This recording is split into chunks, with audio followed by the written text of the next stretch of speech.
கடைசி கேள்வி. 2908ஆம் ஆண்டில் உலகம் ஒரு சொர்க்கமாக மாறியது. இனி போர்களும் இல்லை, நோய்களும் இல்லை, பட்டினியும் இல்லை. மனிதர்களை சோதித்த அனைத்து பிரச்சனைகளுக்கும் ஒரே சாதனையின் மூலமாக ஒரு தீர்வு கிடைத்தது. அதுதான் எக்கோ. மனிதன் உருவாக்கிய மிகச்சிறந்த செயற்கை நுண்ணறிவு. எக்கோ உலகை நிர்வகித்தது, அது முடிவெடுத்தது, வழிகாட்டியது. மனிதர்கள் இனி யோசிக்க தேவையில்லாத நிலை உருவாகிவிட்டது.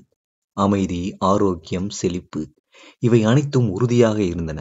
ஆனால் டாக்டர் அன்னியா பட்டேல் செயற்கை நுண்ணறிவின் மேம்பாட்டில் முக்கிய பங்கு வகித்த விஞ்ஞானி ஒரு வெறுமையை உணர்ந்தார். இதுவரை வாழ்ந்த வாழ்க்கை புதிர்களை தீர்ப்பதற்காக இருந்தது. ஆனால் இப்போது எதையும் தீர்க்க வேண்டிய அவசியமே இல்லை. மனிதர்களின் நோக்கம் எதுவாக மாறியது? இந்த கேள்விக்கான பதிலை அறிய அந்த ஒரு மாலை அவர் எக்கோவின் கட்டுப்பாட்டு மையத்திற்குள் நுழைந்தார். அன்னியா மெதுவாக கதவை திறந்து உள்ளே சென்றார். அறை எப்போதும் போல அமைதியாகவே இருந்தது. ஆனால் அந்த அமைதி இன்று ஒரு விதமாக விசித்திரமாக இருந்தது. மின்னும் தளங்கள், மெதுவாக ஒலிக்கும் கணினிகள் அவருக்கு எல்லாம் பழக்கமாக இருந்தவைதான். அறையின் மையத்தில் எக்கோ. அதன் திரை மெதுவாக ஒளிர்ந்து கொண்டிருந்தது. அது எப்போதும் பதிலளிக்க தயாராக இருந்தது. அன்னியா ஆழ்ந்த மூச்சு விட்டார். இதுவரை யாரும் கேட்காத ஒரு கேள்வி அவரின் உள்ளத்தில் ஓடிக்கொண்டிருந்தது. எக்கோ, நுண்ணறிவு எப்போது முடிவடையும்? எக்கோவின் பதில் திடீரென திரையை மின்னியது. இதுவரை ஒருபோதும் இல்லாத விதமாக பதில் கொடுக்க எக்கோ சிறிது தாமதித்தது. மனித கோட்பாடுகள், தரவுகள் அதன் திரையில் விரைந்தோடின. சில நொடிகள் கழித்து அது பேச ஆரம்பித்தது. முடிவு என்பதை நீங்கள் எந்த கோணத்தில் வரையறுக்கிறீர்கள்? அன்னியா சற்றே யோசித்தார். தன் கன்னத்தை வருடிக்கொண்டு மேலும் தெளிவாக கேட்டார். நுண்ணறிவு வளர்வதை எப்போது நிறுத்தும்? எக்கோ சிறிது மௌனமாக இருந்தது. அதன் திரையில் வெளிப்படும் தரவுகள் எதையாவது தேடிக்கொண்டிருந்தது. பின்னர் மெதுவாக அதன் பதில் வெளிவந்தது.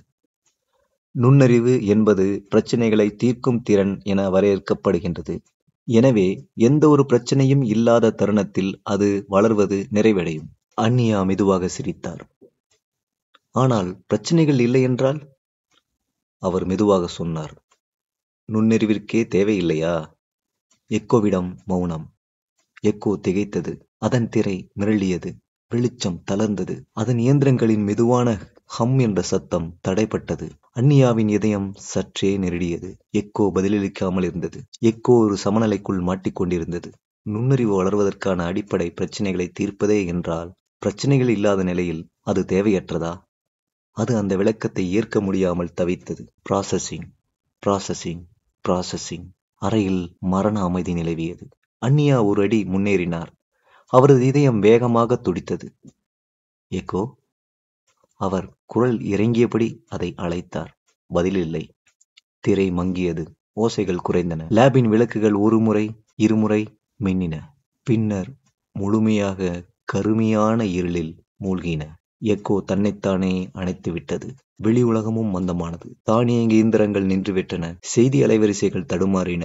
செய்தி தொகுப்பாளர்கள் பதறியபடி அறிவித்தார்கள். இனி எக்கோ இல்லை. முழு உலகமே ஒன்றாக நடுங்கியது. ஒரு கணத்தில் நுண்ணறிவு இல்லாத மனிதர்கள் தங்கள் முடிவுகளை தாங்களே எடுக்க வேண்டிய கட்டாயத்தில் இருந்தனர். பல தலைமுறைகளாக மனிதர்கள் ஒவ்வொரு முடிவிற்கும் எக்கோவையே சார்ந்திருந்தார்கள். இப்போது முதல் முறையாக அவர்கள் சிந்திக்கத் தொடங்க வேண்டிய கட்டாயத்தில் இருந்தனர். அன்னியா வெளியே வந்தார். இரவு பெருவானத்தை உற்று பார்த்தார். அதுவரை ஒருபோதும் உணராத அமைதி நிலவியது. காற்று மட்டும் மெதுவாக ஒலித்தது. நீண்ட காலமாக மனிதர்களின் வாழ்க்கை இயந்திரங்கள் மூலம் இயக்கப்பட்டிருந்தது. இப்போது அதன் கட்டுக்கோப்பில்லாத சுதந்திரம் அவர்களை மிரள வைத்தது. அன்னியா மேலே நோக்கி பார்த்தார்.